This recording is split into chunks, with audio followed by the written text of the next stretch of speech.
Karena belas kasihan. Keluaran 2 ayat 6.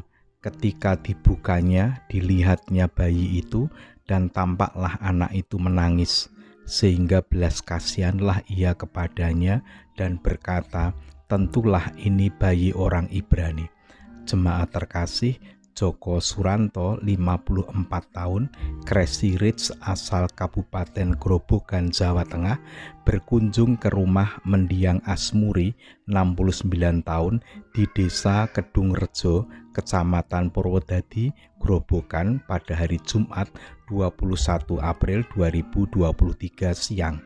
Asmuri adalah pasien kurang mampu di sebuah rumah sakit di Purwodadi yang diduga diusir saat masih dalam perawatan hingga akhirnya meninggal dunia selang sehari di rumah pada hari Senin 10 April 2023 sore.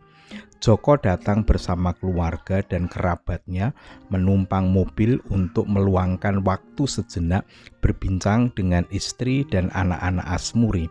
Rombongan kemudian dipersilahkan masuk. Joko sendiri terlihat duduk bersimpuh di atas tikar dan menunduk di hadapan keluarga Asmuri. Setelah 15 menit kemudian, Joko dan rombongan lantas berpamitan pulang. Saat itu sebelum keluar pintu rumah, Joko menyerahkan amplop tebal kepada perwakilan keluarga Asmuri. Hanya saja Joko enggan menyampaikan apa isi amplop putih tersebut. Ia langsung berlalu pergi. Istri Asmuri, Sri Kayati, 59 tahun, dan M. Toha, 36, putra kedua Asmuri, terenyuh atas simpati Joko Suranto yang sudi menyambanginya. Kompas.com 22 April 2023. Jemaat terkasih, karena belas kasihanlah yang menggerakkan hati Joko Suranto untuk datang ke rumah mendiang Asmuri. Joko pernah merasakan hal yang mirip dengan yang dialami Asmuri. Orang tuanya pernah mengalami hal itu.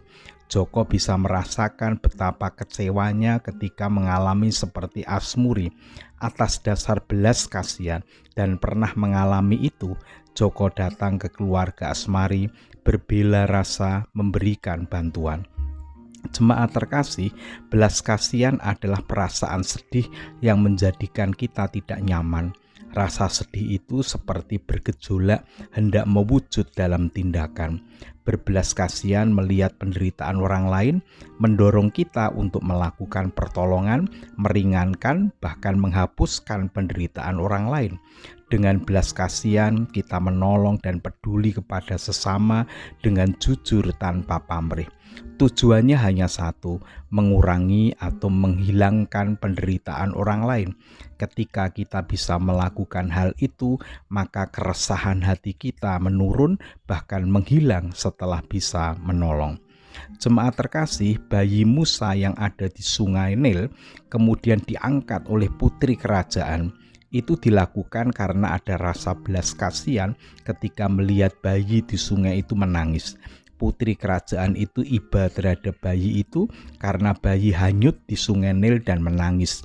Karena rasa belas kasihan, kemudian putri kerajaan itu mengangkat, menolong, bahkan kemudian mengasuhnya.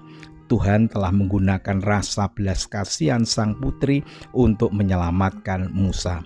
Sudah semestinya orang beriman mempunyai belas kasihan yang semakin peka.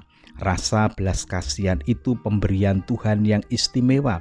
Jika kita tidak merawatnya, maka kita tidak lagi peka terhadap penderitaan orang lain. Lalu bagaimana cara mempertajam rasa belas kasihan itu? Pertama, kita perlu memohon kepada Tuhan melalui doa dan firman Tuhan. Yang kedua, kita perlu menghayati kehidupan sesama yang sedang menderita, berempati kepada mereka. Mengasah rasa belas kasihan itu bukan olah intelektual, tetapi olah hati yang berupa aksi dan refleksi kehidupan.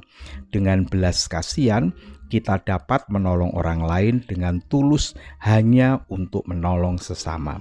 Salam sehat, salam bahagia, Tuhan Yesus memberkati.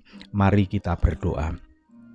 Allah yang Maha Kasih, yang kami yakini hadir dan berkarya di dalam Allah Bapa, Allah Anak, dan Roh Kudus. Kami bersyukur sebelum kami beristirahat, Tuhan memperkenankan kami untuk menerima dan menggumuli firman Tuhan. Kembali Tuhan mengingatkan agar kami dapat berbelas kasihan dengan penderitaan sesama dan diwujudkan di dalam perilaku kami menolong orang lain. Kami berdoa untuk seluruh warga jemaat, kiranya Tuhan senantiasa memberikan kehidupan yang damai dan sejahtera. Kami menyerahkan berbagai pergumulan kehidupan yang kami alami. Ada di antara kami yang sedang sakit, Tuhan berkenan untuk menyembuhkannya. Ada yang sedang mengalami duka cita, Tuhan berkenan untuk memberikan kekuatan dan penghiburan. Ada yang sedang mengalami beban berat kehidupan, Tuhan berkenan hadir, menyertai dan menolong kami. Sebentar lagi kami akan beristirahat, kiranya Tuhan berkenan menjagai kami.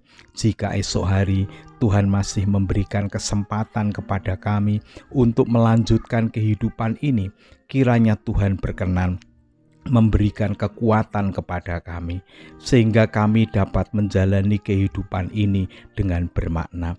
Ampunilah segala dosa kami. Di dalam nama Tuhan Yesus Kristus kami berdoa. Amin.